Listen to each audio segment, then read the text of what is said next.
right, that's in the shot. Hey, how's it going, everyone? We need to talk about the Axial SCX24. Take a look at this little rig. This thing is $110. It is completely ready to run, and it's going to allow you to crawl basically 7 days a week, indoors and outdoors, and have just a lot of fun. And who knows what kind of adventures you're going to have with this thing.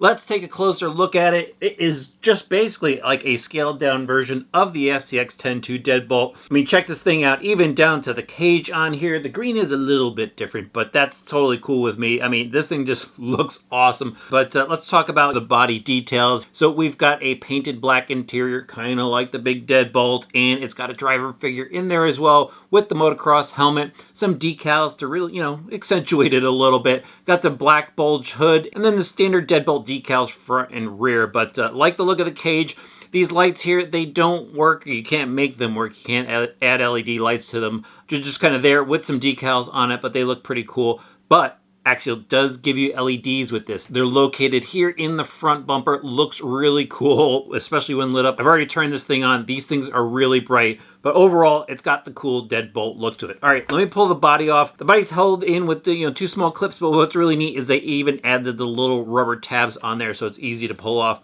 This body actually hinges up, usually. I went and took the screws out so I could show you guys what's underneath. But when you have to access the battery, you just pull the two hood pins up and you pop it up like this and you access your battery. So let's take a look at this little rig. And the first thing I noticed here are the stamped C-channel frame rails here. These are steel. They could have went with plastic, but kudos to Axial for going with steel. That's the way it should be. Definitely like the chassis look of this.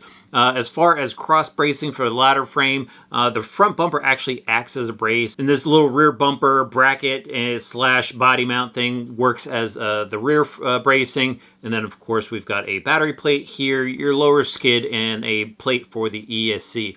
Now let's move on to the axles. These are actually worm gear style axles. What's really nice about these is they give you a bit more clearance under here, and since this rig is kind of small, you need all the clearance you could get. So it's pretty neat setup. Works pretty well. They have plastic slider drive shafts in the center here, both front and rear. Inside the axle, there are steel shafts in the rear, and then in the front is a dog bone that goes out to a cup and axle. Kind of like your standard SCX24 axle setup. Not the universal style, but the cup style. It has full ball bearings inside. They could have went with a bushing in there, but no, they went with a ball bearing. Really neat that they did that. In the center here is the transmission, and it's obviously pretty compact. And what I like about the transmission is they put a steel plate in there to keep everything nice and solid. There's no flex in there, so you should have nice smooth performance from the drive line of this little rig. All right, now let's talk suspension, and we'll start off with the links. So the front has a 3-link setup. You've got a Y-link up top, and then your 2 lower links, and then we've got a 4-link in the rear. The shocks on this are basically just spring-loaded friction shocks. They're actually no friction. It's just a spring for the rebound. They have that SCX24 shock look to it, which is very cool. Mounted to some very small shock perches, both front and rear. There's body mount supplied in the front, but none in the rear because you've got that little, hinge plate back there. But that really just makes up the suspension. Everything seems to work nice and free on this. And for a little rig, it's got some pretty good articulation to it. All right, let's talk about the electronics next. So we've got a pretty compact electronic system, new for Axial because this is a new rig. We've got a small AS1 servo up front, and it does have a servo saver on the front of it to help damp any hits to the steering. You don't want that servo to get busted up. And just a simple drag link across the front here with a short steering link to, of course, steer it from the servo. Up top here, we have a new AE6 speed controller slash receiver. And so, again, you got to keep this thing compact, so they just combine everything into one unit here. Basic on-off switch. The motor plugs in and the battery plugs into the top of the unit. And then the servo plugs in the front, as well as the LED lights. So the other feature on this is it's got a little tab here, a little plug basically, so you could tune the brake. So right out of the box, it's forward, right into reverse. And if you want to go and change that up, you could switch this little, basically connector here. And you could go to a forward brake setup with reverse as a extra step. You have to, hit the brake, and then hit reverse again to get it to reverse, which is what I like, because if you go and hit reverse, this thing just goes right into reverse with the stock setups. So I actually went and moved that already, but the option is there to go and tune that. It does come with the battery pack. It's a lithium polymer pack, 7.4 volt, and it's got 350 milliamp capacity to it. So that should be pretty decent run times off of this. Over here is an 88 turn motor and should do the job just fine. And that's really about it, other than the, oh, how could I forget about the scale stuff on here? So we've got Nitto Trail Grappler tires on KMC Machete wheels. It doesn't have foam inserts in there, but you know what? I don't really think you need it for this style of vehicle anyway. This is just going out and having a lot of fun with it. Let me show you the other stuff that comes with it. So it comes with this new AX4 transmitter, and all of your trim stuff is underneath the lid here, including how to turn it on. You even have steering dual rate, steering trim, and reversing and such. But what's also pretty neat is the low, medium, and high throttle selector switch under here. So it comes set to high, so it goes pretty fast. But I already found that if you go and set it in the low position, it's much more of a smooth scale crawling speed to it. So I think a lot of people might actually go and use that. I like this radio system. It's got a decent feel to it. 4 AA's go in the bottom. I already have the 4 AA's in the bottom, again, because I've been running it. And it does come with Onyx AA batteries, which is very cool. Again, fully ready to run out of the box. But again, great feel to that little radio system. Should work just fine with this. Other stuff that comes with it. It comes with a Allen wrench. And why am I pointing this out? Usually a lot of people throw these away. Is the hardware on here is much smaller. So if you don't have the right tools, definitely don't lose this little wrench. This is what I had to use to take the body off. It's like a 1.2 millimeter hex driver. I have a 1.3 and it didn't fit. I think I have to go find another handheld wrench for it, so I don't have to keep using this. Other thing it comes with is it does come with a charger. It's a USB charger. And what's really nice about this is it has LED lights to let you know when the battery is charged. That is key. When you do go to charge it, make sure you pull the battery out and, of course, never leave it unattended. All right, also in here is this little pack of links. So if you want to go and adjust the wheelbase of there, maybe you go out and find a different body. I know a lot of people are already going out to hobby stores and getting a 24 scale model kit and putting different truck bodies, hard bodies on here, and that's where this might come in handy. You can go and adjust the wheelbase for a different body, and of course there's a different center axle shaft if you need that as well. And then finally there's some paperwork involved. Always paperwork. Here is the manual. Definitely go through that. And then there's this massive sheet about connectors. So if you don't know anything about connectors, you can brush up on your connector speak there, but definitely read through the manual. All right, so that wraps up everything about the Axial SCX24. I'm going to go find a couple of different spots to run it at. And of course, I'll see you right back here to let you know about my performance thoughts.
So to test out the SCX24, I took it out to my backyard and drove it around there for a little bit. I also took it with me to RC Madness when I was testing some other cars to try it out on their indoor course.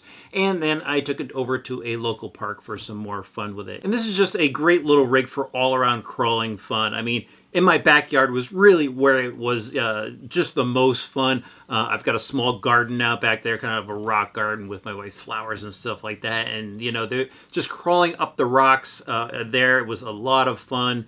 Just, you know, nice small space, just relaxing at home and just having a lot of fun crawling and having a little adventure in my backyard, really. I kind of set up, you know, a little course in my mind of how I wanted to go around the rocks. It was just kind of fun navigating through the rock and stuff like that. You know, the steering on this, it actually works pretty well, holds the wheels pretty firm. It's got a pretty tight turning radius, actually, you know, when you're just kind of driving around on flat ground. And I think it did really well for a ready-to-run small vehicle such as this. Onto the, you know, the power, I actually used a lot in the low setting on the transmitter trim. That was a bit more scale to me, and so I had a lot of fun, you know, just using it with that. And then, you know, when I wanted a little bit more power, I flipped it over to that high switch and, you know, kind of just bombed around on the trails and stuff.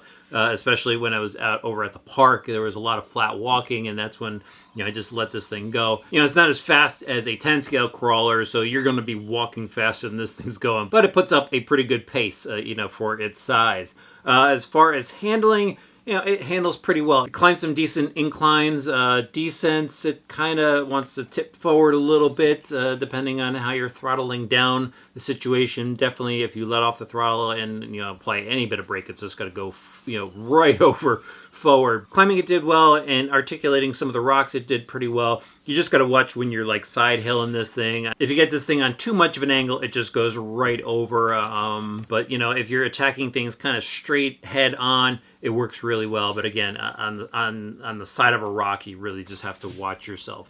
But overall, I mean, it was just a ton of fun. No breakage to report. This thing kind of just bounces off the tires, off of the cage when it does roll over. Actually, the only thing I did to it is I dropped it off of this table here, and a shock popped off, and I just snapped it back on, and it was good to go. But other than that, I mean, I drove it for a long time on the trail, just putting some mileage on it, basically. No odd noises, no signs of wear or anything like that. It's truly just a lot of fun. And I got to see a lot of people having fun with this and taking it into the scale world and customizing it and making it their own. You know, this thing is out in stores right now, and I've already seen people replacing the body with some hard bodies, some model bodies, some people 3D printing some plastic parts for it. So I think a lot of people are going to jump onto this little truck because, again, it's just fun anywhere. It's part of the modeling experience. It will really deliver adventure just on a smaller scale.